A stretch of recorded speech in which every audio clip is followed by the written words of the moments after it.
What's up, everybody? Michael Stark here today with another video. Before we begin, shout out to Roger Goodell for saying fuck it, we're having a season for this pandemic and making it official that it will be an NFL season. But let's begin. Listen. Stop defending Aaron Rodgers every time in my comics, in either my comments section or Instagram. I'm tired of the shit that you telling me he needs a defense. He needs a new O-line. He needs a new wide receiver core. You mean to tell me the reason why he was down 0-27 against the 49ers is whenever they're down 27-0, it's the defense's fault. We can't win with a defense like that. If your quarterback can't put up points, then it's his fault. You can't expect a defense to be good for 2 straight years in a row. Ask Bears fans, ask Minnesota Vikings fans, ask Jaguars fans. They thought their defense could be good the second year, but obviously not. But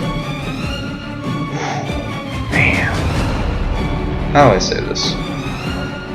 What did Aaron Rodgers do to inspire confidence against the 49ers? What did he do? Because I'm trying to find it so badly. What did he do? I'll wait. What did he do?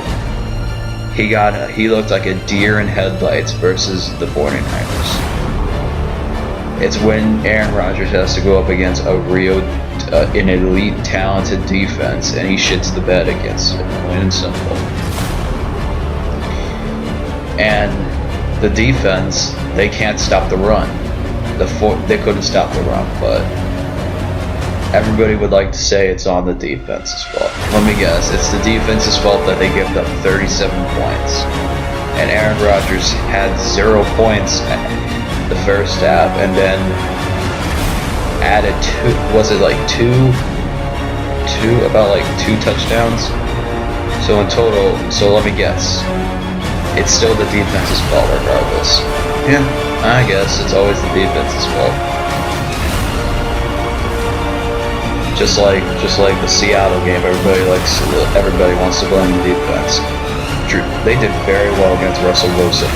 Five turnovers, and somehow Aaron Rodgers blew a lead. Let me guess. Let me guess. It's somehow the defense's fault for not for giving up that much points.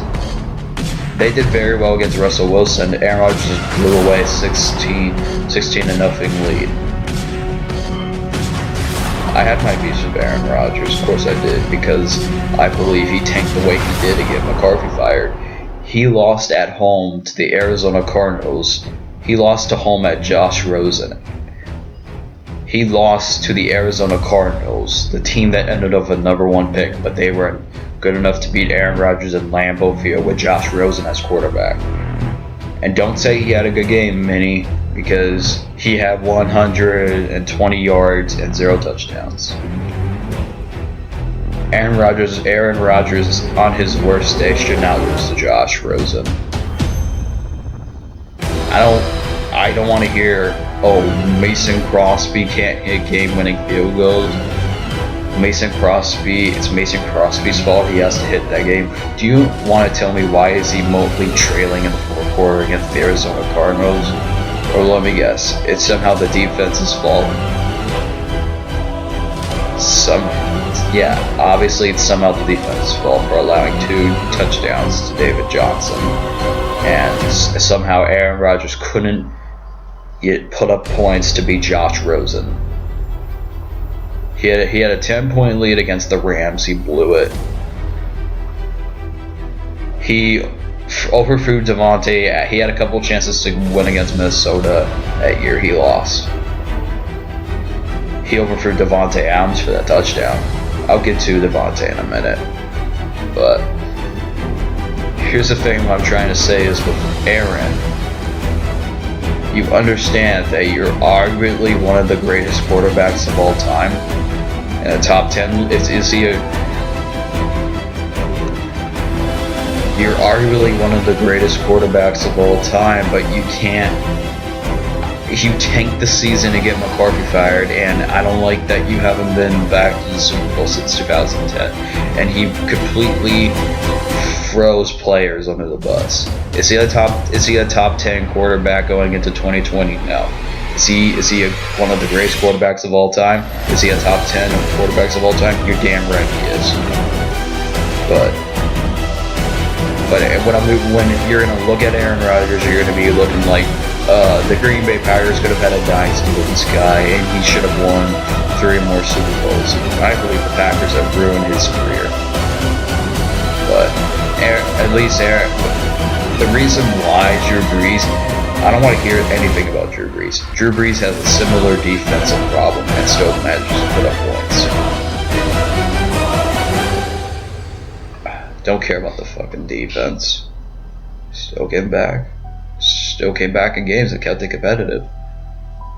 But I kind of hope you guys like my dope music and my dope intro I did. That's what I'm gonna be doing from now on, because I'm having really trouble finding some good music. But I'm here to guide you. Accept that the Packers are not gonna do good this year. You're at best being second in the division because of how Aaron Rodgers won't let you become that bottom. They have no hope this season. They have no hope whatsoever. But I'll get to Devontae. But the fact that people say Devontae's elite, is he one of the greatest wide receivers of all time in the all-time? Is he an all-time wide receiver? Yes, but he's barely a top 10 wide receiver going into 2020. Let's just say this. How do I say this? I had lots of Packers fans DMing me, contacting me, saying that I should, Devontae was 3 yards short of going over 1,000. But, man, I'm not going to give, you should give him some extra credit. You go over 1,000 or you don't, plain or simple. But he was 3 yards short. If he was 990 yards, you would tell me to give him 10 extra credit points. I'm not saying Devontae's trash. I'm just saying he's an average wide receiver at best. Is he elite in the all-time? You're damn right he is, But here's the thing, Devontae hasn't started a full season yet. He had only one 1,000-yard season, and he missed the playoffs that year because his quarterback tanked to get his head coach fired. But here's the thing, though. I don't think Devontae will be the problem because he's probably the only, maybe in Green Bay's depressing mind, he's probably the best wide receiver on the team right now. But God forbid he goes down. Who do the Packers have? Devin Funchess. Lazar might be okay. Might be okay for a couple catches. And who's the other guy? MVS. Could be some good use, but okay. The fact that the only reason Devontae's probably the only best wide receiver you've got, and God forbid he gets hurt, the Packers are gonna. Could you imagine the team without Adams and Aaron Rodgers? That team could go 16-0. No, not 16-0. 0-16, my bad. But that would be surprising. But I was kind of hoping to see Jordan Love starting the preseason, but the preseason got canceled. But that's it. That's all. Subscribe, bear down, and FTP.